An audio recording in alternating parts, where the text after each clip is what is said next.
పద అలా తుప్పల్లోకి వెళ్ళి మాట్లాడుకుందాం. మగపిల్లలు అలా తుప్పల్లోకి పొదల్లోకి పిలిస్తే వెళ్ళకూడదని చెప్పిందండి మా అమ్మ. ఆహా, మా అమ్మ ఏమైనా తీసుకెళ్ళమని చెప్పిందా? అక్కడ ఏం జరగదు, ఎదవ బిల్డప్లు తప్ప. రా. నా అందం కంటే నా క్యారెక్టర్ గొప్పదా అండి? అంతే కదా మరి. ఏంటండి ఆ క్యారెక్టర్? నువ్వు ఒంటరిగా ఉన్నప్పుడు, ఎవ్వరూ నేను చూడలేదని నీకు తెలిసినప్పుడు నువ్వేంటో అది నీ క్యారెక్టర్. అది నాకు తెలిసింది, అందుకే నీతో లవ్లో ఉన్నాను.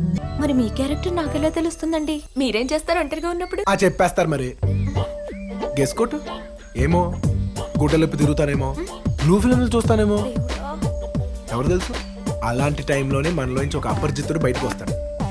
వాడేంటో నీకు తెలిస్తే నేనేంటో నీకు అర్థమైనట్టే.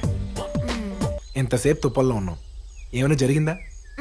మరి నేను మొత్తుకునేది అదే కదా, ఏం జరగదు ఇక్కడ, జనాలు ఏడుపు తప్ప.